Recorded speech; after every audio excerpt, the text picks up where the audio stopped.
अस्मद्गुरुसमारम्भां यतिशेखरमध्यमां लक्ष्मीवल्लभपर्यन्तां वन्दे गुरुपरम्पराम् ஆழ்வார்கள் வாழி அருளிச் செயல் வாழி தாழ்வாதுமில் குறவர்தாம் வாழி ஏழ்பாறுமுய்ய அவர்களுரைத்தவைகள்தாம் வாழி செய்யமறை தன்னுடனே சேர்ந்து அகலகில்லே நிறையுமென் அலர்மேல் மங்கை உரை மார்பா நிகரில் புகழாய் உலகம் உன்னுடையா என்னையாழ்வானே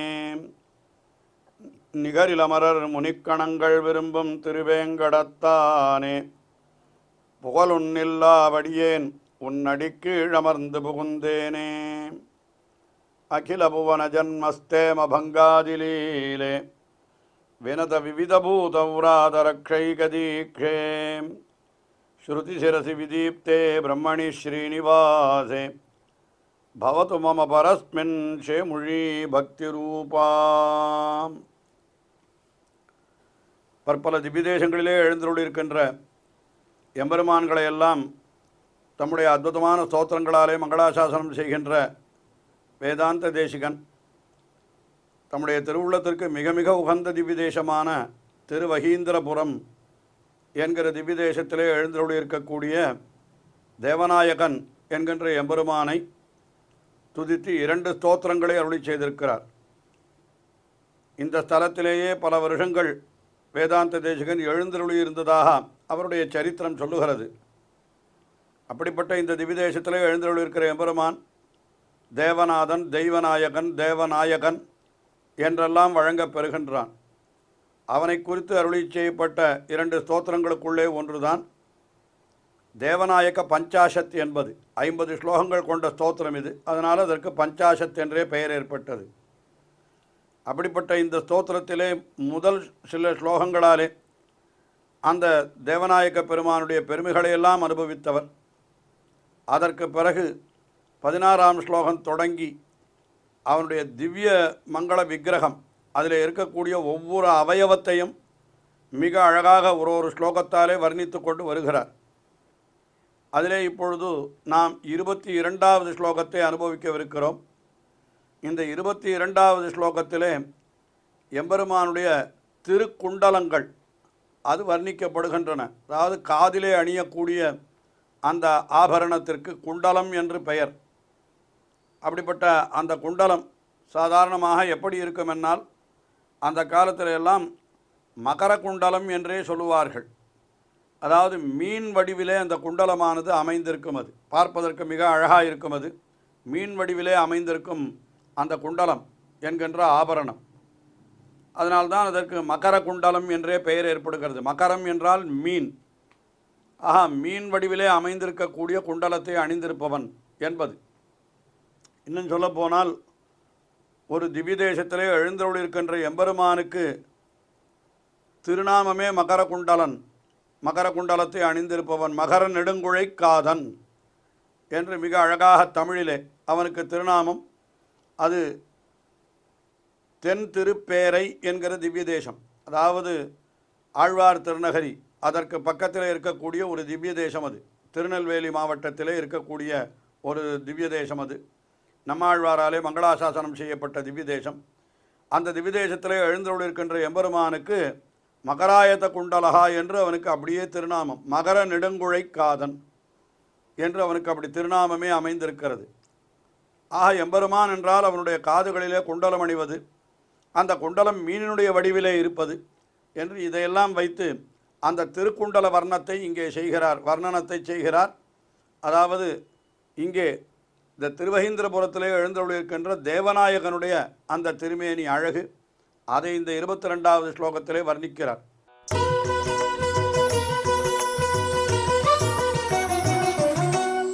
கந்தர்பலாஞ்சனதனுஸ்திரிதசைகநாத காந்தி பிரபாக ருச்சிரே தவ கர்ணபாஷே புஷ்யத்யசௌ பிரதிமுகஸ்திதி தர்ஷனீயா பூஷாமயி மகரிகா விவிதான் விஹாரான்.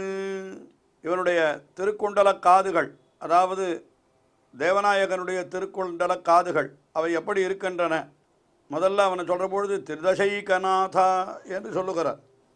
திரிதசா திருதசாகா என்று சொன்னால் அது தேவர்களை குறிக்கும். அது அதாவது 33 தேவர்கள் என்று வேதங்களிலே கணக்கு சொல்லப்பட்டிருக்கிறது. அதனால் தேவர்கள் என்னாலே திருதச என்னால் திரிதசை என்னால் 33 என்று தான் அதற்கு பொருள். அது அப்போ 33 ஆண்டாள் கூட தெரிவித்தாள் அல்லவா, 33 அமரருக்கு முன் சென்று கப்பந்தவிற்கும் கலியே என்று சொல்லுகின்ற பொழுது அந்த தேவர்களை 33 என்று சொல்லாலே சொன்னாள். அதுதான் இங்கேயும் திருதசைகநாத, தேவர்களினுடைய ஏகநாதன், ஒப்பற்ற நாதன் அல்லவா நீ, தேவநாயகன் அல்லவா நீ என்று அவனை பார்த்து சொல்லிவிட்டு அதற்கு மேலே சொல்லுகிறார். என்ன சொல்லுகிறார்? கந்தர்ப்பலாஞ்சன தனுகு, அதாவது அந்த கந்தர்ப்பன் என்னால் அது மன்மதனை குறிக்கக்கூடிய சொல்லது. அந்த மன்மதனுக்கு கொடி ஒன்று உண்டு என்னால், அதாவது ஒவ்வொருத்தருக்கும் ஓரொரு கொடி உண்டு. தேவர்களிலே கூட இந்திரனுக்கு ஒரு கொடி, வருணனுக்கு ஒரு கொடி என்னெல்லாம் சொல்லுகிற பொழுது மன்மதனுடைய கொடியாக மீன் தான் சொல்லப்பட்டிருக்கிறது. அதனால் கந்தர்ப்பலாஞ்சன தனுகு, அந்த மன்மதனுக்கு கொடியான மீன் வடிவு கொண்டதா என்றோ உன்னுடைய திருக்குண்டலங்கள் இருக்கின்றன என்று முதல்ல அதை சொன்னார் அவர். கந்தர்ப்பலாஞ்சன தனுகு. அதுக்கு மேலே காந்தி பிரவாக ருச்சிரே தவ கர்ண பாஷே, அது எப்படி இருக்கிறது என்றால் அப்படியே காந்தி பிரவாக ருச்சிரே, ஒளியினுடைய வெள்ளத்தாலே அது அப்படியே அந்த திருச்செவி அவனுடைய மகர குண்டலம் ஒளி வெள்ளத்தோடு கூடியதாக இருக்கிறது. அது இவனுடைய அந்த திருக்காதுகளிலே அந்த அமைந்திருக்கிறது கர்ணபாஷை, ஏன்னா திருக்காதுகளிலே அந்த குண்டலங்கள் அமைந்திருக்கின்றன. புஷ்யத்யதௌ பிரதிமுகஸ்திதி தரிசனீயா, எதிரே நின்று சேவிக்கிறார்கள் எம்பெருமானை. சேவிக்கிற பொழுது அந்த குண்டலங்கள் அந்த ஒளி வெள்ளத்திலே அப்படியே ஆடிக்கொண்டு இருக்கின்றனவாம். ஏன்னா காதுகளிலே குண்டலம் என்னால் அது தொங்கிக் கொண்டிருந்தால் அது ஆடுவது இயற்கைதானே.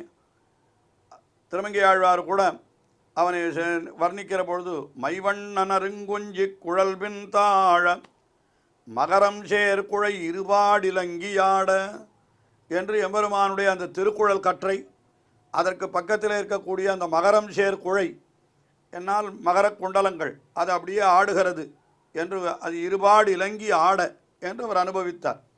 அதே தான் இங்கேயும் அவற்றையெல்லாம் அடியொற்றித்தான் இங்கே வேதாந்த தேசிகனும் என்ன அருளி செய்கிறார்? புஷ்யத்யதௌ பிரதிமுகஸ்திதி தரிசனீயா பூஷாமயி மகரிகா விவிதான் விகாரான். அது உன்னுடைய திருச்செவியிலே இருக்கக்கூடிய அந்த திருக்குண்டல காதுகள், அந்த திருக்குண்டலங்களை அணிந்த காதுகளினுடைய ஒளிவெள்ளத்திலே இந்த மகர குண்டலங்கள் என்ன பண்ணுகிறது? நன்றாக விளையாடுகிறது, லீலை. அதாவது அது நன்றாக அப்படி அசைகிறது இல்லையா ஒளி வெள்ளத்தில். சாதாரணமாக மீன்களெல்லாம் வெள்ளத்திலே துள்ளி பாய்ந்து செல்லும், நீர் வெள்ளத்திலே, அது நீர் வெள்ளத்திலே மீன்கள் துள்ளி பாய்ந்து செல்லும். இங்கே எம்பெருமானுடைய திருக்காதுகள் அது நன்றாக ஒளியை பரப்புகிறது. அந்த ஒளி வெள்ளத்திலே இந்த மகர குண்டலங்கள் பாய்ந்து அப்படி விளையாடுகின்றன என்று அது இரண்டையும் நாம் சேர்த்து அனுபவிக்க வேண்டும் அப்படி தெரிவிக்கிறார். எதிரே நின்று சேவிப்பவர்களுக்கு அந்த மீன்கள் எப்படி வெள்ளத்தில் எதிர்நோக்கி நீந்தி அப்படி துள்ளி கொண்டு செல்கிறதோ அது பார்க்குற பொழுது எவ்வளோ அழகாக இருக்கிறதோ, அதுபோல உன்னுடைய திருச்செவிகளினுடைய ஒளி பெருவெள்ளமாக வீசுகிற பொழுது அந்த பெருவெள்ளத்திலே இந்த குண்டல காதுகள், அதாவது குண்டலங்கள் இப்படி அசைகின்றன. அது பார்க்கிற பொழுது நீர் வெள்ளத்திலே மீன் அப்படி பாய்ந்து போனால் அது எவ்வளவு அழகாக இருக்குமோ, அதே போல் இங்கே ஒளி வெள்ளத்திலே இந்த மீன் வடிவு கொண்ட குண்டலங்கள், அந்த குண்டலங்கள் துள்ளி பாய்ந்து விளையாடுவது போலே மிக அழகாக இருக்கிறது என்று அந்த எம்பெருமானுடைய அந்த திருக்குண்டல காதுகளை, அந்த திருக்குண்டலங்களே குண்டல காதுகளை, அதாவது குண்டல காது என்னால் காது நல்ல ஒளியை பரப்புகிறது. அந்த ஒளியினுடைய நடுவில் இந்த குண்டலங்கள் அசைகின்றன. அது எப்படி இருக்கிறது என்னால் வெள்ளத்திலே மீன் துள்ளி விளையாடுவது போல மிக அழகாக இருக்கிறது என்று இப்படி அற்புதமாக அனுபவித்தார். திருக்குண்டலங்களை அனுபவித்த பிற்பாடு அடுத்தபடியாக 23வது ஸ்லோகத்திலே எம்பெருமானுடைய திருப்புருவங்களை வர்ணிக்கிறார். எம்பெருமானுடைய திருப்புருவம் என்னால் எவ்வளவு அழகாக இருக்கிறது அந்த புருவம். சாதாரணமாக புருவங்களை வர்ணிக்கிற பொழுது வில் போன்ற புருவம் என்றே சொல்லுவார்கள். எப்படி வில்லானது இப்படி 2 வளைவுகளை கொண்டதாக இருக்கும், நடுவில் ஒரு 2 வளைவுகளை சேர்க்கக்கூடிய ஒரு பகுதி இருக்கும், அதுபோல் வில்லை அப்படி படுக்க வைத்தால் அது எப்படி இருக்கிறதோ அப்படித்தான் அந்த புருவங்கள் அமைந்திருக்கின்றன. வில் போன்ற புருவங்கள். அல்லது இந்த ஸ்லோகத்தில் சற்று மாற்றி வேதாந்த தேசிகன் என்ன சொல்கிறார் என்னால், உன்னுடைய புருவங்கள் போல வில் அமைந்திருக்கிறது என்னால். அது எந்த வில் என்னால் ஸ்லோகத்தில் மிக அழகாக காட்டுகிறார்.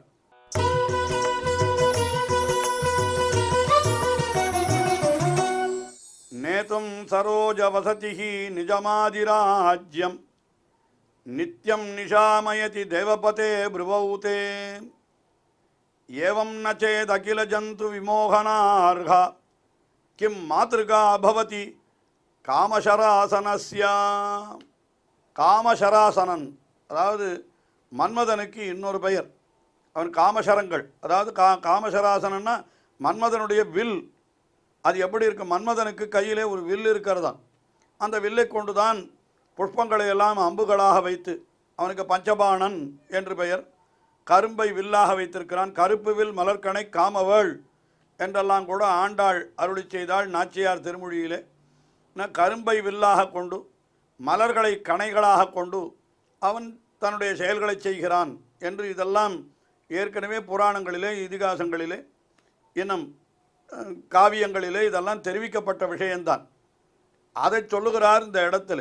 என்ன சொல்லுகிறார் என்னால், நேத்தும் சரோஜ வசதிஹி நிஜமாதிராஜ்யம்.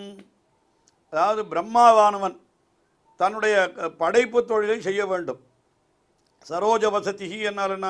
சரோஜம் என்னால் தாமரை, அதிலே வசிப்பவன் என்னால் அது பிரம்மாவை குறிக்கக்கூடிய சொல். அது நான்முகனை குறிக்கக்கூடிய சொல். அவன் என்ன பண்ணுகிறான்? நிஜமாதிராஜ்யம் நேத்தும், தன்னுடையதான அதிகாரத்தை நடத்துகிறான் அவன். அதிகாரம், அவனுக்கு கொடுக்கப்பட்ட அதிகாரம் என்ன? உலகத்தை எல்லாம் படைத்தல். அதுதானே பிரம்மாவுக்கு கொடுக்கப்பட்ட ஒரு தொழில். அது பிரம்மாவுக்கு அதுதான் கொடுக்கப்பட்டிருக்கிறது. அவன் இந்த படைத்தல் தொழிலை செய்யணும்னா அந்த அதிகாரத்தை அவன் நடத்துவதற்கு எப்பொழுதும் எதை எதிர்பார்த்திருக்கிறான் என்றால், அவன் நித்தியம் நிஷாமேதி தேவபதே ப்ருவௌதே, உன்னுடைய புருவ நெருப்பை பின் சென்று தான் அவன் காரியத்தை செய்கிறான். புருவ நெருப்பு என்னாலன்னா, சில பேர் காரியம் செய்ய என்று வாயால் சொல்ல மாட்டார்கள், அப்படி கண்களாலேயே சாடை காட்டுவார்கள். இந்த கண்களாலே சாடை காட்டினாலும் அது அந்த புருவத்தின் வழியாகத்தான் அந்த செயல்களெல்லாம் அப்படி அனுமதி தந்ததாக சொல்லப்படும். அது அதனால் இந்த புருவ நெருப்பு என்கிறது இருக்கிறது, அதை பார்த்துத்தான் காரியம் செய்ய வேண்டும். ஸ்ரீரங்கராஜ பராசர பட்டர் கூட எத்ரூபங்கா பிரமாணம் என்று பிராட்டியினுடைய புருவ நெருப்பை பற்றி அவர் ஸ்லோகத்திலே சொல்லுகிறார். பிரம்மாவானவன் தன்னுடைய படைப்பு தொழிலை செய்வதற்கு, எம்பெருமானே உன்னுடைய புருவ நெருப்பைத்தான் அவன் பின் செல்லுகிறான் என்று எப்பொழுது நித்தியம் நிஷாமயதி தேவபதே ப்ருவௌதே தே ப்ருவௌ நிஷாமயதி, உன்னுடைய புருவங்களையே அவன் பார்த்து கொண்டிருக்கிறான். நாம் செய்யலாமா வேண்டாமா என்று அதற்கு அனுமதி அந்த புருவத்தின் வழியாகத்தான் அவனுக்கு கிடைக்கிறதான் அப்படின்னு முதல்ல விஷயத்தை சொன்னார். அது எப்படி தெரிகிறது என்று கேட்டால் உடனே சொல்லுகிறார், ஏவம் நச்சேத்து, ஒருவேளை இது இல்லை என்றால் இப்படி செய்திருப்பனா அவன்? பிரம்மா செய்திருப்பனா? என்ன செய்திருக்கிறான்? அகில ஜந்து விமோகனார்ஹ கிம் மாத்ருகா பவதி காமசராசனஸ்ய. அப்படி இல்லை என்றால் மன்மதனுக்கு வில்லை கொடுத்திருப்பானா அவன்? எப்பொழுதும் பகவான் அவனுடைய புருவ நெருப்பையே பார்த்து கொண்டிருந்தான் அல்லவா பிரம்மா தன்னுடைய படைப்பு தொழில் நடத்துவதற்கு. இந்த படைப்பு தொழிலை இவன் நடத்த வேண்டும் என்னால் அதற்கு என்ன வேண்டும்? மனிதர்களெல்லாம் கொஞ்சம் காமவசப்பட வேண்டும். அதாவது ஒரு ஆண் பெண்ணுக்கு ஒருவர் மேல் ஒருவருக்கு ஈர்ப்பு உண்டாக வேண்டும். அந்த ஒருவர் மேல் ஒருவருக்கு ஈர்ப்பு உண்டாகும்படி செய்கிறவன் யார் என்றால் மன்மதன் தான். அந்த மன்மதன் எப்படி செய்கிறான் என்றால், தன்னுடைய வில்லை கொண்டு அம்புகளை எய்து அவர்களிடத்தில் ஒருவருக்கு ஒருவர் ஈர்ப்பு உண்டாகும்படி செய்கிறான். அப்படி செய்வதற்கு பிரம்மா அவனுக்கு என்ன ஒரு சாதனத்தை கொடுத்தான் என்றால், இந்த எம்பெருமானுடைய திருப்புருவம் போலேயே இருக்கக்கூடியதான ஒரு வில்லை மன்மதனுக்கு கொடுத்து விட்டான். எப்பொழுதும் இவன் எம்பெருமானுடைய திருப்புருவத்தையே பார்த்து கொண்டிருக்கிறான் அல்லவா பிரம்மா தன்னுடைய படைப்பு தொழில் நடத்துவதற்கு. தனக்கு துணை புரிகிற மன்மதனுக்கும் கூட அவன் என்ன பண்ணிட்டான்? அந்த புருவத்தை போலவே இருக்கிற வில்லையே கொடுத்து விட்டான். அதைத்தான் சொல் கிம் மாத்ருகா அபவதி காமசராசனஸ்ய. அந்த காமசராசனம் மன்மதனுடைய வில்லுக்கு மாத்ருகா மூலப்படிவமாக இருப்பது எதுன்னு கேட்டான், இந்த திருப்புருவம் தான், அதான் வில் என்று இப்படி அழகாக இந்த ஸ்லோகத்திலே வர்ணிக்கிறார். இன்னும் அவருடைய வர்ணனைகள் தொடர்கின்றன, தொடர்ந்து அனுபவிப்போம். ஸ்ரீயக்காந்தாய கல்யாண நிதையே நிதையேர்த்தினாம் ஸ்ரீவேங்கட நிவாசாய ஸ்ரீனிவாசாய மங்களம். ஸ்ரீமத் சுந்தர ஜாமாதர் முனிமானசவாசினி சர்வலோக நிவாசாய ஸ்ரீனிவாசாய மங்களம்.